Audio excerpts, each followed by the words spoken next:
Hello, everyone, and good evening. So, thanks for joining us for tonight's Dhamma talk. So, we have Bhante Suddhaso, who will be guiding us in some meditation to start, and then afterwards, he'll share some words of Dhamma with us. And good evening so far to Adine, Elaine, Melinda, Edward, Kristen, and Kumu. Good to see everyone. And Elaine says, thank you for leading us in this meditation and sharing your wisdom. So at this time, I'll pass things over to Bhante, who will lead us into meditation. Thank you. So you can go ahead and get in meditation posture, making sure your body is balanced. The weight is evenly distributed on your sitting bones. Shoulders are back and relaxed.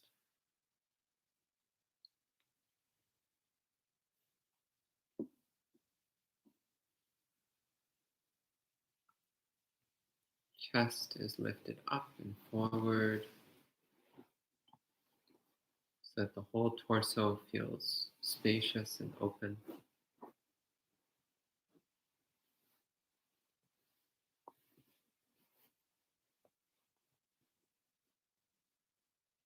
Hands resting gently in your lap.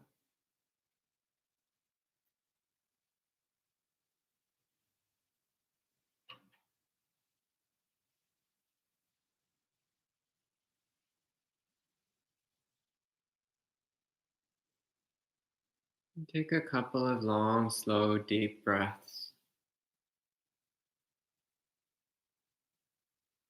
With each breath, letting all the tension drain out of the body.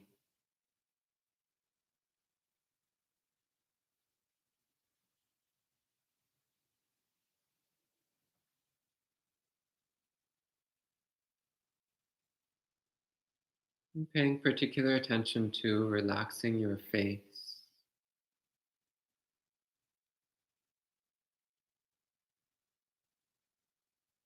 Especially your forehead, your eyes, and your jaw.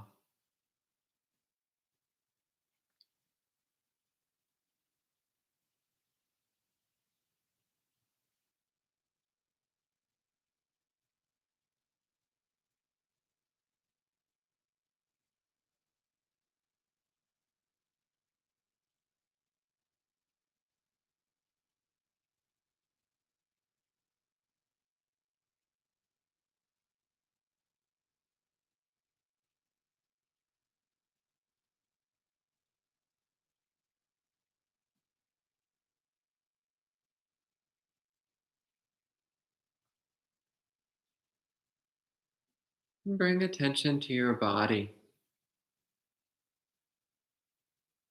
Just feeling the body sitting here.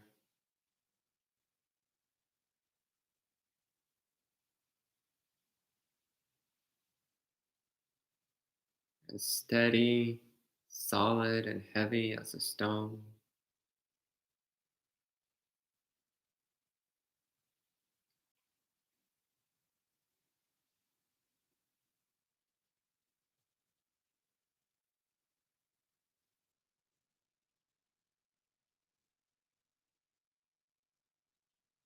Glowing with gentle warmth.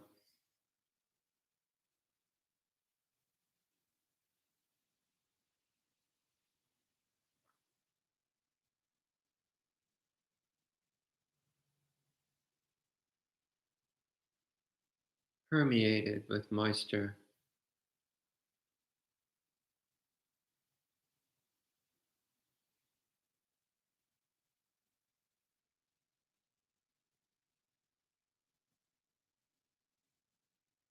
And expanding and contracting like a balloon of air with each breath.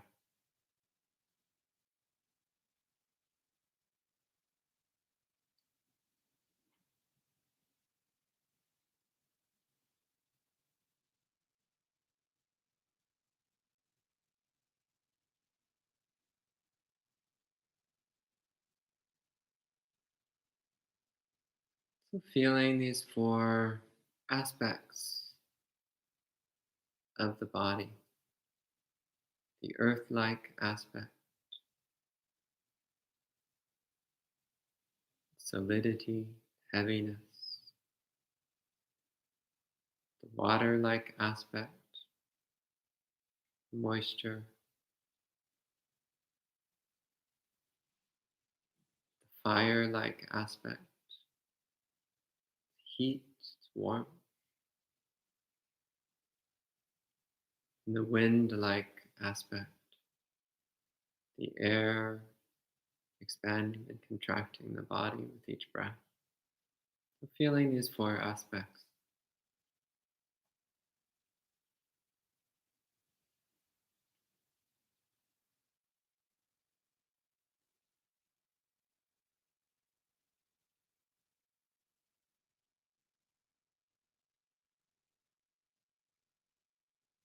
And see if there's one of these four that you feel a strong affinity for.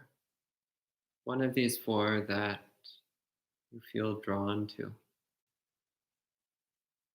feels close to your heart, the one that feels the most real, the most accessible, the most peaceful.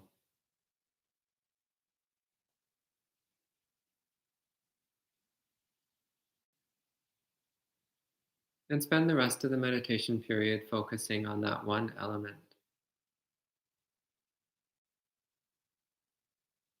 So if you feel drawn to the earth element, just focus on the hardness, heaviness, solidity, density, and mass of the body.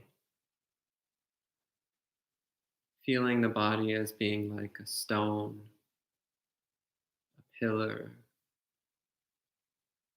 a pile of earth, solid and stable and immovable.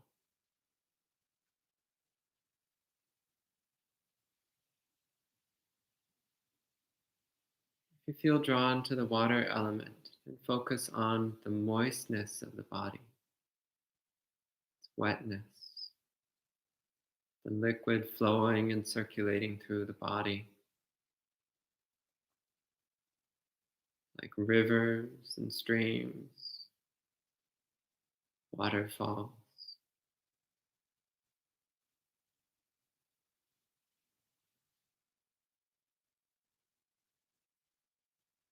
If you feel drawn to the fire element, then focus on the radiant warmth,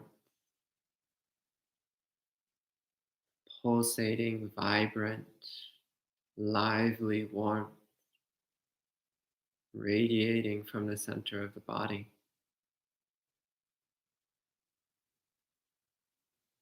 If the body was a blazing star.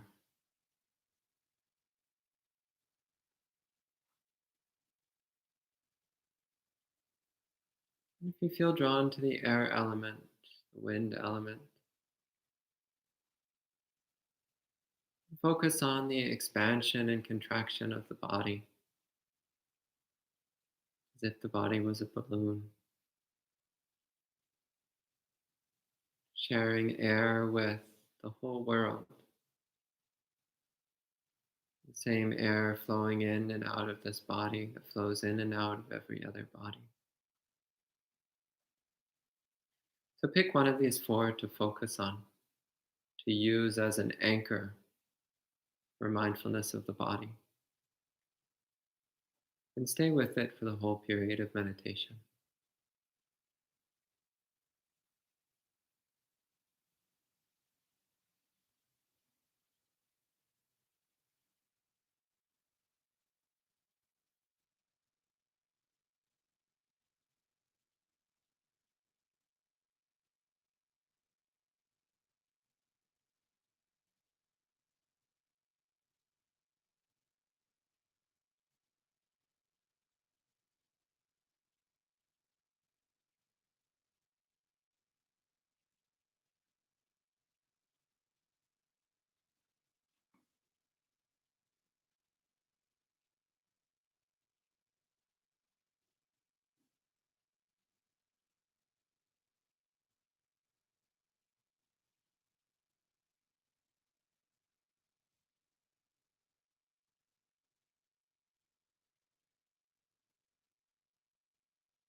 If you find yourself getting distracted, you can just gently internally recite the element that you're focusing on. So you might think a few times earth, earth, earth, or fire, fire, fire, just to bring your attention back to focusing on your chosen element.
You can adjust your posture.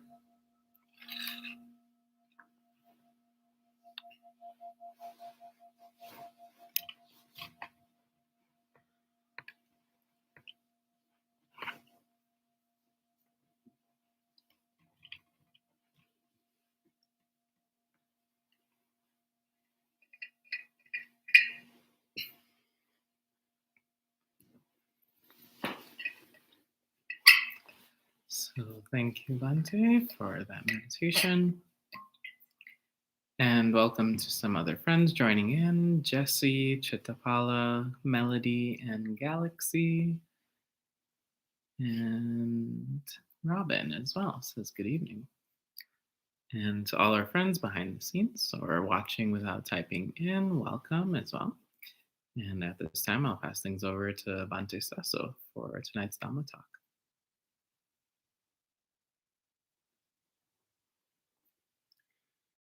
Namo tassa bhagavato arahato samma sambuddhassa. Namo tassa bhagavato arahato samma sambuddhassa. Namo tassa bhagavato arahato samma sambuddhassa. Buddhang dhammang sanghang namasami. Good evening, friends. This evening, I believe the topic is the origin of the texts, which sounds really dry and boring and not the sort of Dhamma talk I would normally be giving. Advance warning, this is not going to be a detailed overview of Buddhist history because one, we don't have the time for that. And two, I'm not really interested in talking about that anyway. But rather, what I'd like to speak about is the origin of the texts as a basis for understanding how to use the Buddhist scriptures to support our practice. In particular, hopefully to provide a perspective on the texts which highlights their value and their usefulness. So ultimately, everything that we have, which is considered a Buddhist scripture, comes from, in theory, comes from Shakyamuni Buddha, who lived in northern India 2,500 years ago, or from his immediate disciples, from the monks and lay disciples who practiced directly with the Buddha. And the general story goes that these teachings that the Buddha and his immediate disciples gave were memorized, and they were passed down as an oral history from one generation to the next, until eventually, somewhere around 500 years after the Buddha's passing, so roughly 2,000 years ago now, somewhere around there they started to be written down.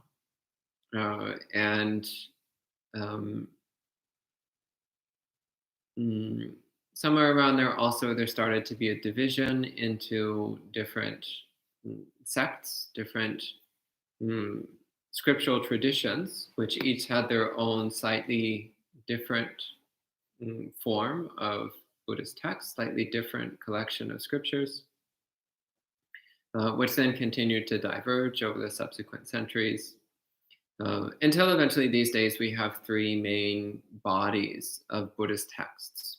So we have the Pāli Canon, which is the basis of Theravada Buddhism, the Buddhism of Sri Lanka and Southeast Asia.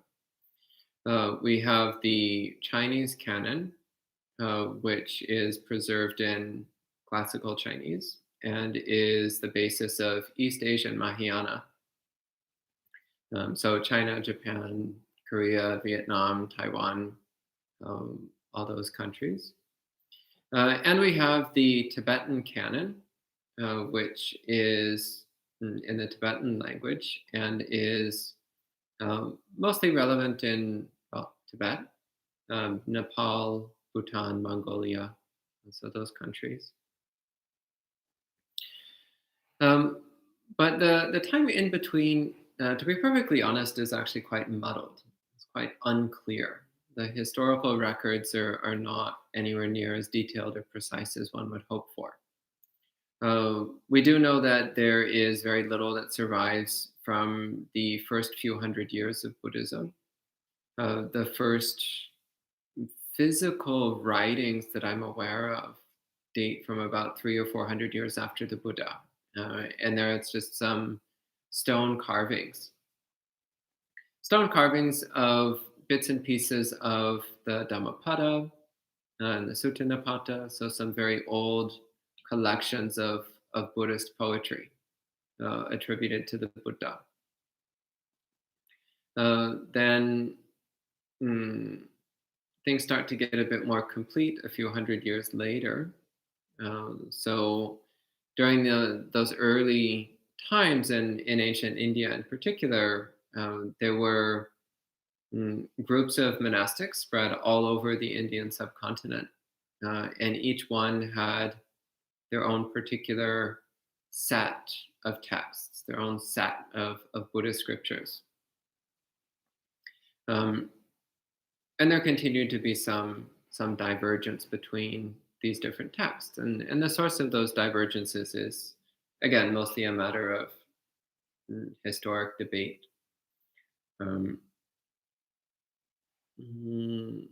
Some of it may have simply had to do with one group kept the scriptures that they were interested in.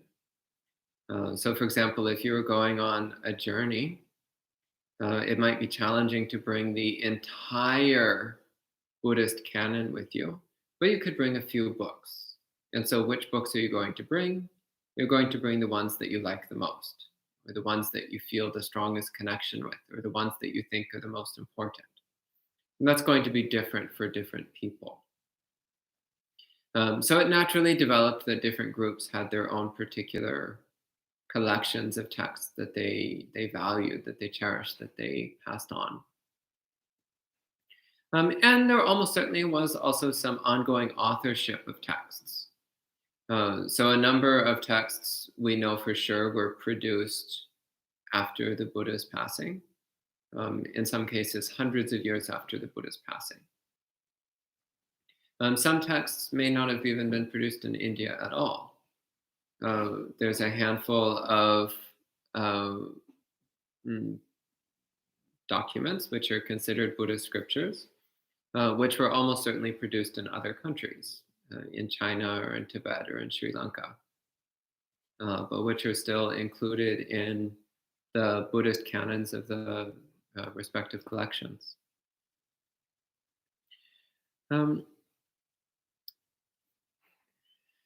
So ultimately, the question is, what are we going to do with all of this? What are we going to do with all of these texts? So almost certainly, a certain amount of this material is either direct quotations from a Buddha or nearly direct.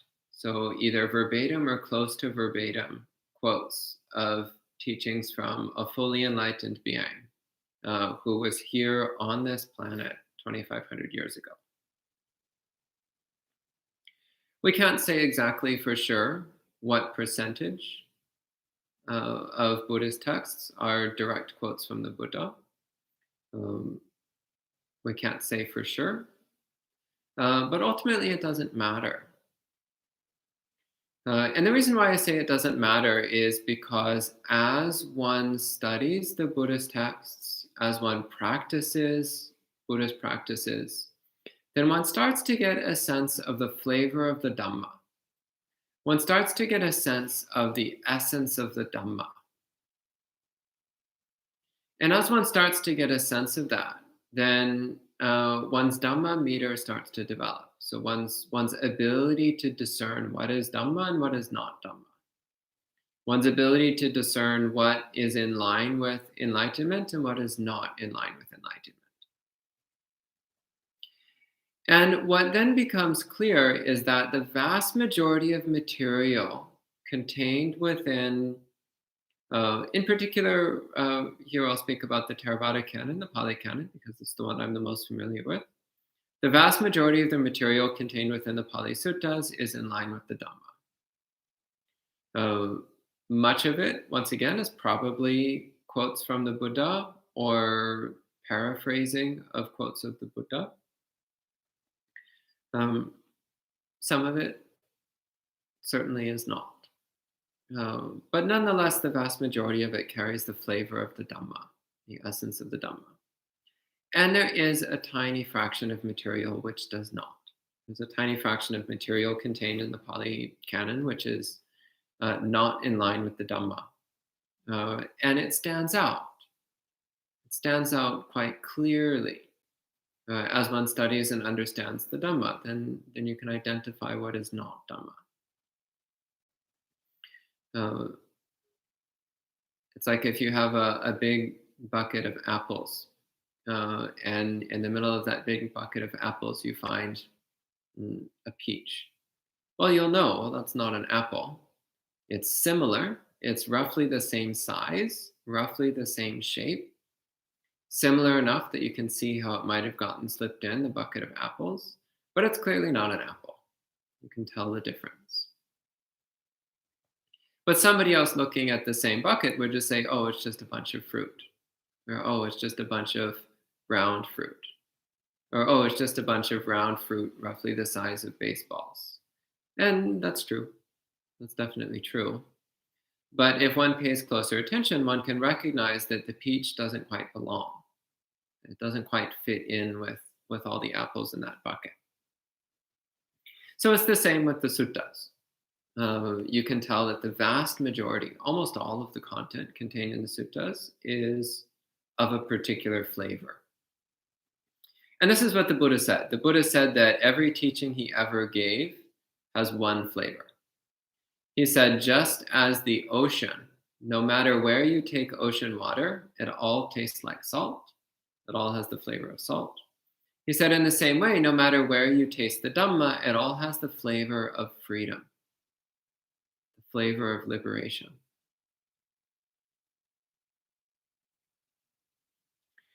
So that's the flavor of the Dhamma. The flavor of the Dhamma is freedom. The flavor of the Dhamma is liberation. Freedom from greed, hatred, and delusion. Liberation from sankharas, from conditional phenomena. Liberation from self-identity.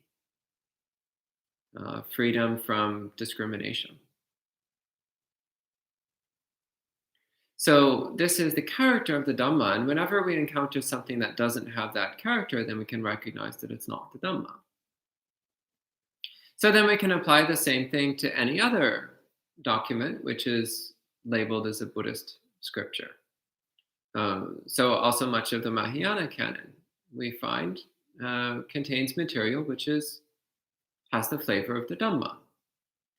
So I'm not anywhere near as familiar with the Mahayana canon as I am with the Theravada canon, but I've read a fair bit of some of the more important texts, the more well-known Mahayana texts. And much of it has the flavor of the Dhamma. Again, there's some things which don't. But once one understands what the Dhamma tastes like, you can tell the difference. You can identify what's what. And of the three main canons, the one I'm the least familiar with is the Tibetan Canon, so I can't speak in detail about that. But what I can say is speaking indirectly. So speaking in terms of the advanced practitioners, the senior monastics who I've met, in particular a few senior bhikkhunis, so female monks of the Tibetan tradition I've met. They speak the flavor of the Dhamma, they act the flavor of the Dhamma, they live the flavor of the Dhamma. So if that's coming from the Tibetan Canon, then clearly the flavor of the Dhamma has been preserved there as well. So this talk is supposed to be about the origin of the text, but I guess ultimately what I'm saying is that the origin of the text doesn't really matter. What matters is discerning the flavor of the Dhamma. What matters is discerning the living heart of truth, that taste of liberation, which flows through everything that's been inspired by the Buddha. So again, much of this material is probably directly from the Buddha, and much of it probably isn't. But nonetheless, within these ancient scriptures, we can find inspiration for our practice. We can find clarification for the path. We can find things which help us know how to move in a direction of awakening, how to develop our capacity of wisdom, which knows what is the path and what is not the path. And one really important thing as we go through the texts, if you encounter some weird anomaly that doesn't seem quite right, you are not obligated to believe it. You're not obligated to take it on blind faith. It doesn't make you a bad Buddhist. If you come across something weird that doesn't feel quite right and you're not sure about it. In that case, set it aside for now. Maybe go and ask some senior monastics about it. Ask what they think about it. But don't give up on the texts. Keep studying them. Keep exploring the texts.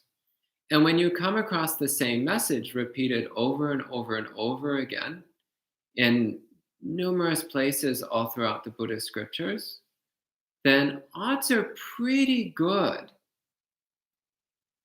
that that is something which came from the Buddha. Odds are pretty good that that's part of the authentic message of the Dhamma. And if you come across something which you only see in a tiny fraction of places and which seems out of place, seems anomalous, seems strange, there's a reasonable chance that that's not the words of the Buddha. There's a reasonable chance that that's not part of the Dhamma. But don't be too quick to pass judgment. Don't be too quick to reject something. Because sometimes, if something feels strange to us, it's actually because it's running counter to our defilements. Sometimes some element of the Buddhist teachings seems out of place to us because of our tightly cherished opinions. So don't be too quick to reject things just because you don't like them or just because they don't make sense to you. Take the time to carefully explore and really see, does this line up with the teachings found in the majority of the suttas? Take the time to ask questions from senior teachers, so male and female monks. Take the time to go to them and ask questions. How do you feel about this? What do you think about this? What's going on with this text? Get multiple opinions on the matter. But most importantly, again, look for the common threads that run throughout the vast majority of the suttas, and you'll find that there are certain invariable principles of Dhamma,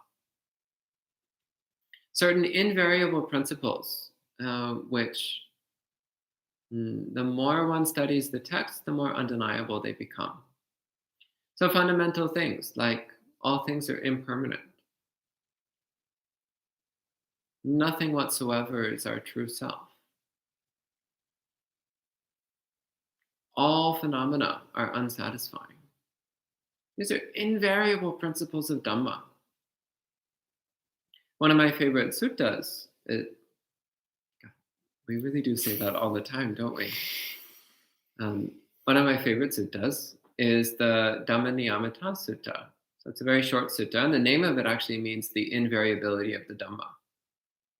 That's what it means. Dhamma-niyamata means the invariability of the Dhamma.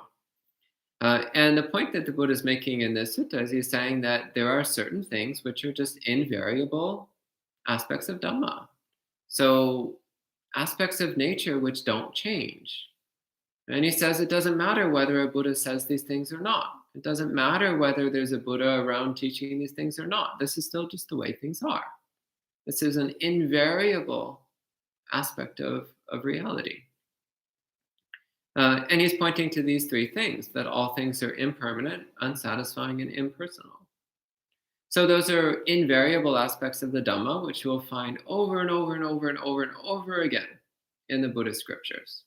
So if you find some anomalous fragment somewhere that says otherwise, that's weird.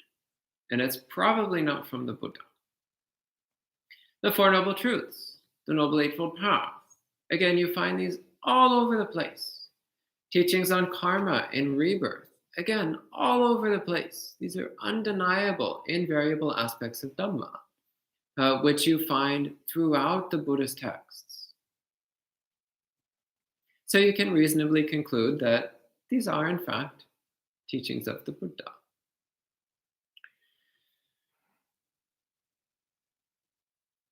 And you can apply this method of investigation also to later teachings, later documents which don't claim to be Buddhist scriptures. So we have, at this point, we have 2,500 years of Buddhist heritage. So the lineage of teacher and student and teacher and student and teacher and student. So each teacher practices the Dhamma, develops some understanding of the Dhamma, and then teaches that to others. And those people receive it and understand it in their own way. And when they have some mastery, then they teach that to others, and so on. So this is the living tradition which has accompanied the scriptural tradition, hand in hand over the centuries. And that living tradition has also produced countless documents. So countless collections of teachings of Buddhist masters over the ages. And these also are to be investigated in the same way. So always using the Buddhist scriptures as our highest authority.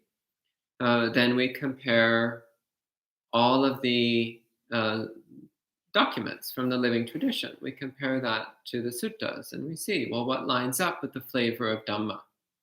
What matches the flavor of Dhamma which runs throughout the scriptures? And once again, you'll find a lot of it lines up quite well, and some of it doesn't. So rather than take something on faith just because that's part of a tradition that we like, rather than rejecting something just because it's not in the suttas, instead we carefully investigate and we see, does this carry the flavor of the Dhamma? Does this line up with the principles of Dhamma that we find in the Buddhist teachings? And that goes all the way down to the present day.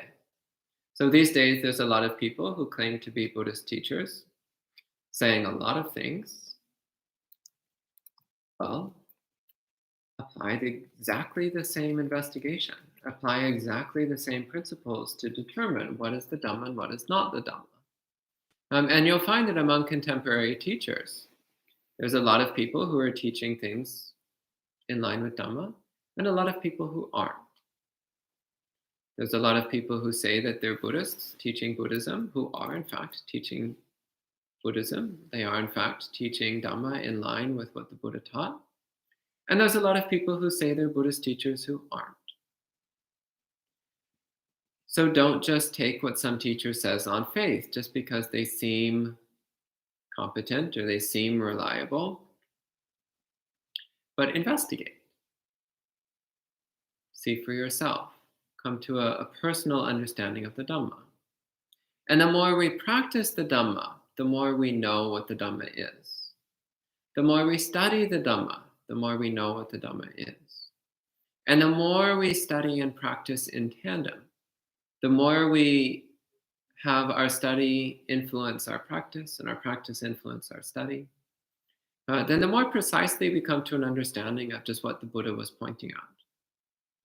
This awakening which is beyond distinctions, which is beyond distinctions of gender and race, beyond distinctions of birth distinctions of social class, distinctions of intelligence,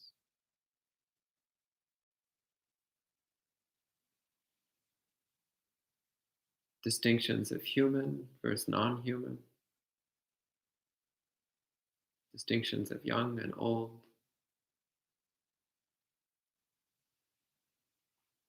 distinctions of self and other, distinctions of existence and non-existence. We can start to get in touch with that true essence of Dhamma which runs through all things. That invariability of Dhamma, undeniability of Dhamma. We can start to get in touch with that. And ultimately, one can arrive at certainty through direct experience. And that certainty through direct experience is the first stage of awakening, the first stage of enlightenment. But most of us are not there yet.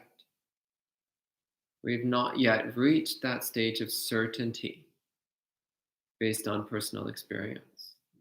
So we have to rely on something a little bit less perfect. And that something which is a little bit less perfect is the Buddhist scriptural tradition and the Buddhist living tradition. So these two aspects of the Dhamma tradition, which carries the practice from the time of the Buddha, from the words of the Buddha, from the mouth of the Buddha, all the way to the present day. So it can be confusing at first. In fact, it almost always is confusing at first. It can be confusing in the middle, but it will not be confusing in the end. And the more we practice, the less confused we are. The more sincerely we seek out the heart of the Dhamma, the essence of the Dhamma, the more likely we are to find it. The more willing we are to let go of our own opinions, the easier it is to come in line with the Buddha's views, the perspective of an awakened being. So we use these tools at our disposal because they're incredibly valuable. Some people, when they discover that the Buddhist scriptures are not perfect, some people on that discovery, they discard all the suttas, they discard all the scriptures, and they try to figure things out on their own. That's a tremendous mistake.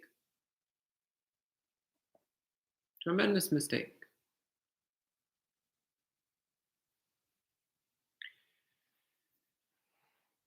One simile that Bhante Sujato uses is it's like you have this beautiful castle, and you discover some cracks in some of the stones, so you decide to demolish the entire thing.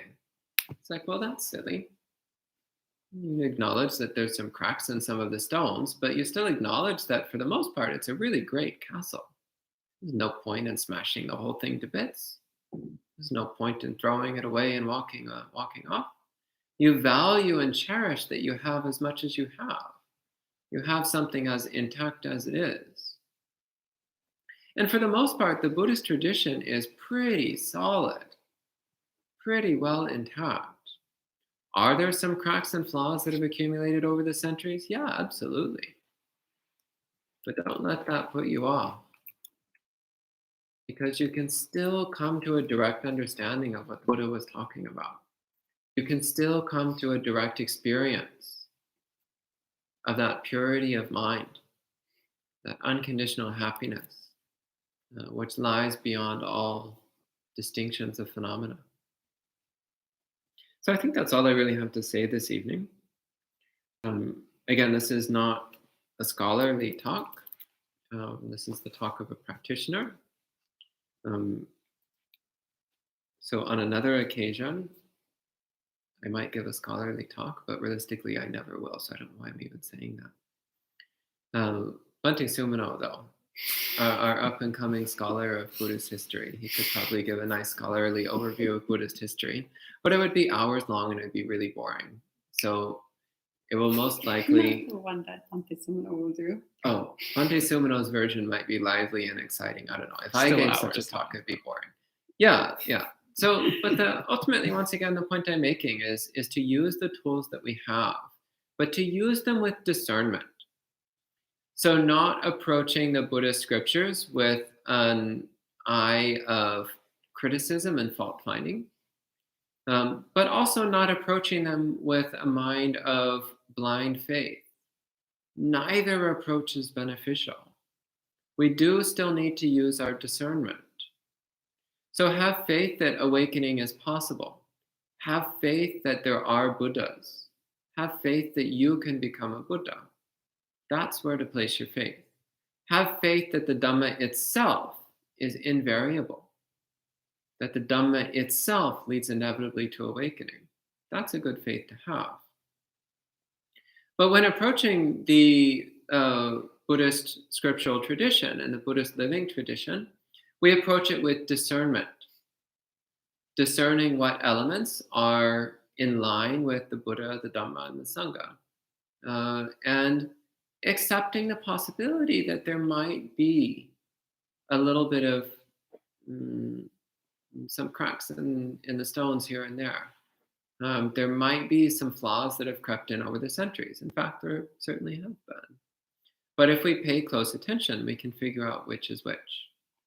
And we can use the beneficial aspects of this body of knowledge as a vehicle to bring ourselves and all beings to awakening.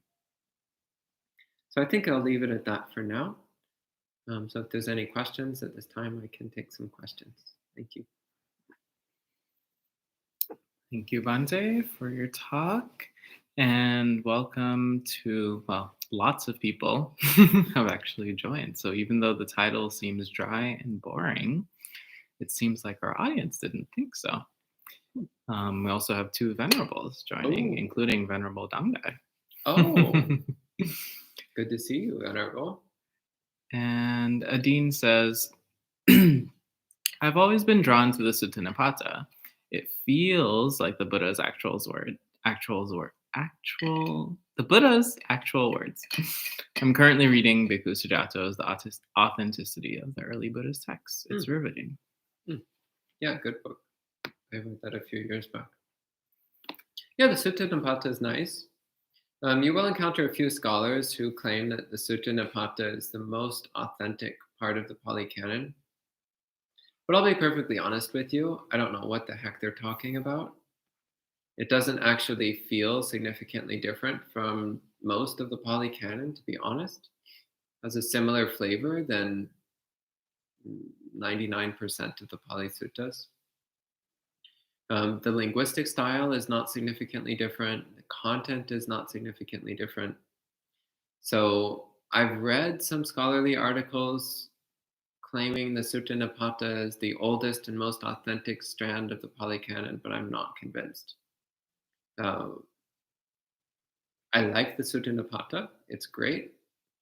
But in my mind, it's just part of a whole body of really beautiful, really valuable texts, which are almost certainly either quotes from a fully enlightened being or directly inspired by a fully enlightened being.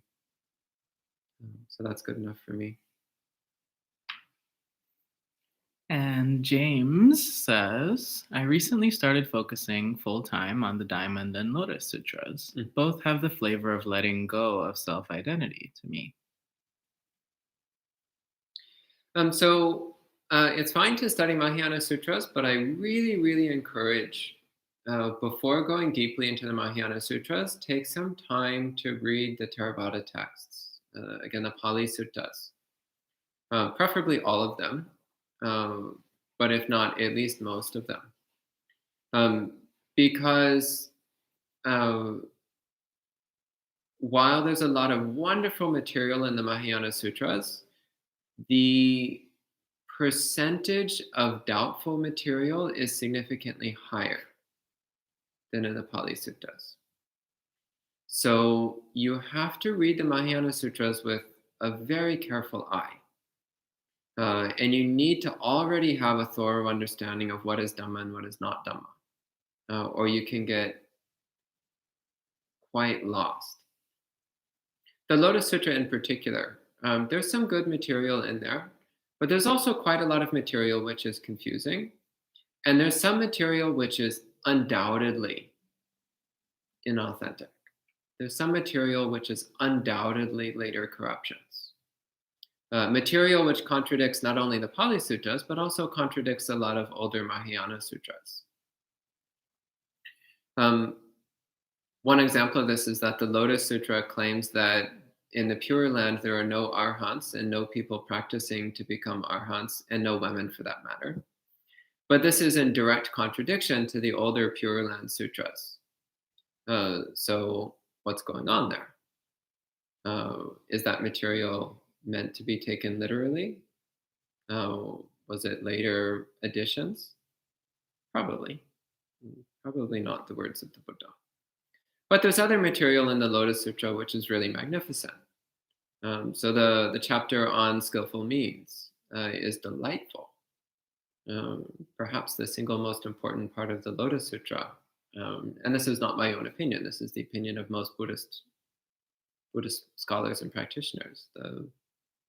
That's the most important part of the Lotus Sutra. The Diamond Sutra I'm much more familiar with. I know I've read the Lotus Sutra, but the Diamond Sutra I've gone through many, many times. And I've been slowly working on a translation from the Sanskrit. The Diamond Sutra, on the other hand, is, well, it's diamond. It's magnificent. It's incredibly precious. It's incredibly incisive. And the Diamond Sutra, I see no conflict with the Pali Suttas. I see no conflict with the essence of the Dhamma. Is it directly from the mouth of the Buddha? I don't know, but that's one text where I don't care whether it is or not, because it's the Dhamma being presented is so undeniably authentic. So is it directly from the Buddha's mouth? I don't know. But is it a magnificent presentation of the Dhamma? Absolutely.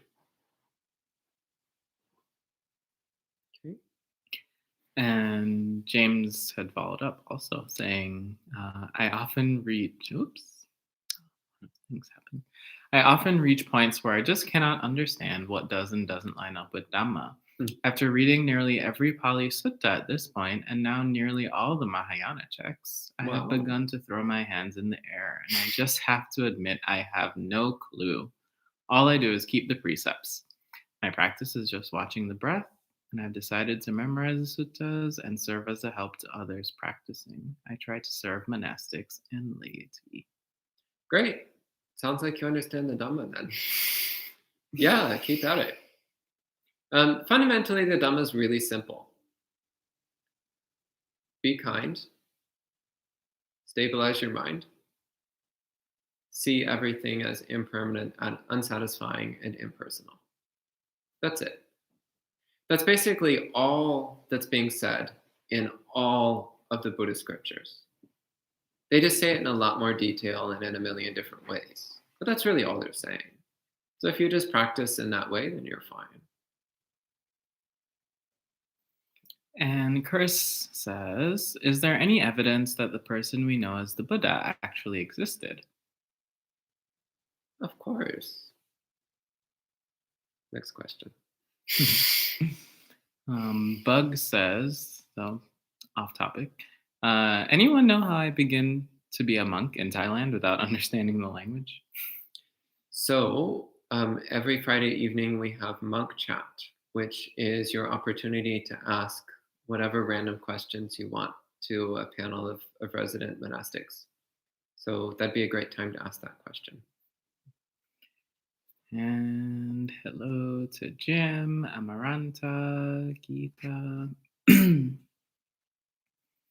Amaranta says, the flavor of Dhamma, the flavor of liberation. I'm grateful for your words. I'm just quoting the Buddha on that one. And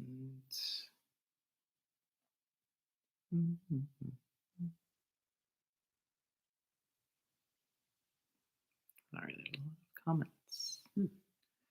Amaranta says, I find it very difficult to be inspired by the Mahayana Sutras. Is that wrong? No, that's just the way it is for some people. And some people it's the opposite.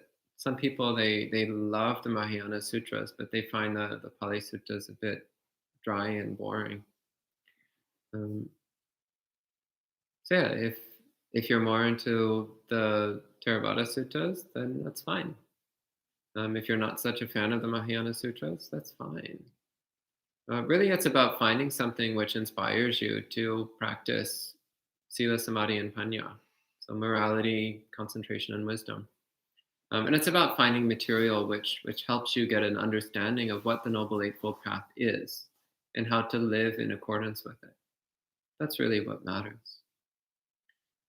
So you'll find that in much of the Theravada Suttas, and you'll also find that in many of the Mahayana Sutras as well. Again, ultimately, though, it's about doing these basic practices: morality, concentration, and wisdom. So yeah, if you don't like the Mahayana Sutras, well, that's okay. You don't have to read them. At least not yet. Okay. And James had also said, I don't believe that I can attain anything, actually, based on a lot of suttas that show that laity can't do much aside from earning merit. Therefore, I have resolved to help monastics. Well, I'm happy that you've resolved to help monastics, but I do see two major flaws in what you're saying. First off, you identify as a layperson. That's problematic because layperson is a station of being. It's not a permanent condition. There are no permanent conditions. Layperson is a temporary identity. There are no permanent identities. So maybe right now, you're in the position of a layperson, but that doesn't mean you will always for all eternity be layperson. Second, you say you don't think you're capable of attaining much of anything. Well, look at that. That's another form of self-identity. You've chosen the identity of I am person who cannot attain stuff. Well, that's not the Dhamma. The Dhamma is that every single person has the capacity to attain awakening. Now, it is true that the practice of the Dhamma is the practice of renunciation, which naturally means that people who are really sincere about Dhamma practice tend to wind up becoming monastics. That's true. But that's just a natural result of practicing Dhamma. The more committed you are to renunciation, the more likely you are to take on a lifestyle built around renunciation. Nonetheless, there are countless examples in the suttas of lay people who attain some stage of awakening. Usually the first three stages, there's an ongoing debate about whether there have been any lay people who became fully enlightened, but I think I'll leave that for another time. Suffice to say, it's theoretically possible, just really unlikely. Kind of like how it's theoretically possible for me to win an Olympic medal in track tomorrow without having done any training. Theoretically possible, just really unlikely. Much more likely if you're an Olympic athlete who's been intensively training for many years. So in the same, it's basically the same. Monastic life is like becoming an Olympic athlete. If you want to be in the world championships, well, then you have to live like an Olympic athlete for a few years. Similarly, if you want to attain enlightenment, become a monastic. It's going to make it a lot more likely. But it doesn't mean that it's impossible for a layperson to attain stages of awakening. It just means it tends to be more difficult. It's a bit harder to make your life in line with the Dhamma if you're involved with things that are not in line with the Dhamma. And the more in line with the Dhamma you live, the more likely you are to decide that you might as well just become a monastic. Yeah, do the best you can. Don't give up on yourself. You also have the capacity for awakening, just like everybody else. Okay. Jesse says, what is the best way for a beginner to approach reading Pāli Canon suttas? Bhikkhu Bodhi's book? Yeah, Bhikkhu Bodhi made an anthology called In the Buddha's Words. That's a great place to start. It's a really good collection of suttas which have been arranged in a logical manner. It's a great place to start.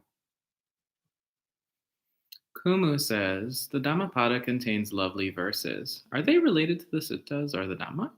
Yeah. Yeah, the Dhammapada is part of the suttas. Dhammapada, in fact, literally means verses of Dhamma. So, yeah.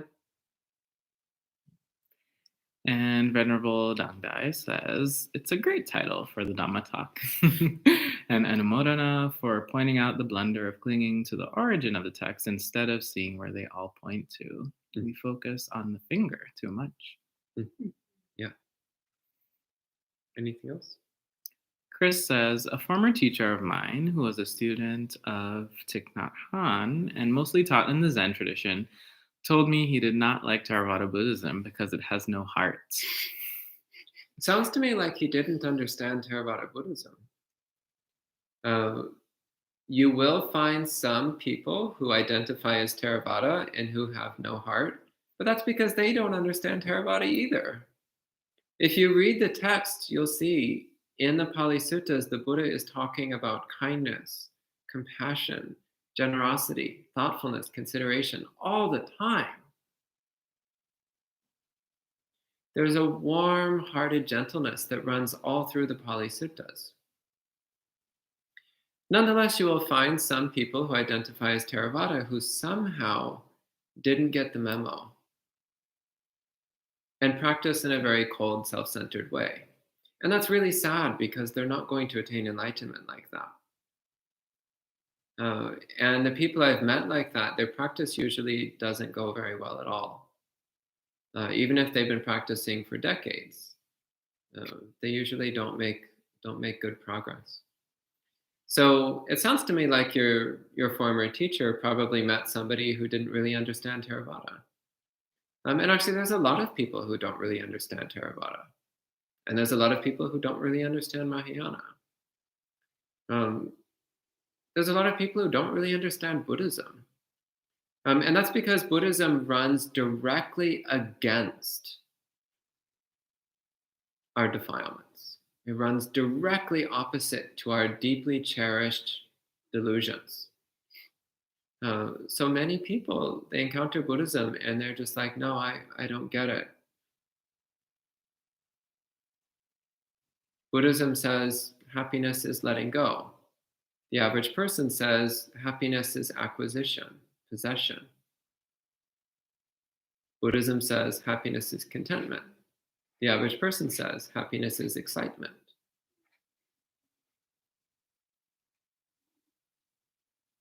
So the problem is not Buddhism, actually. The problem is that the average person is not willing to let go of their self-destructive opinions. Okay, anything else? Lots of thank yous from Jim, Dainen, Amaranta, Gita. That seems to be it on YouTube. Okay. Live audience questions. All right. Well, thank you everyone for joining us tonight for what was a very interesting topic, actually, despite the title. And you can join us tomorrow morning for some sutta study. Yay. So we'll be looking at another text from the Pāli Canon at 8 a.m. And if you join us at 7:30 p.m., we'll have another guided meditation and Dhamma talk. So we can end tonight with 3 sadhu. Sadhu, sadhu, sadhu. And enjoy the rest of your night.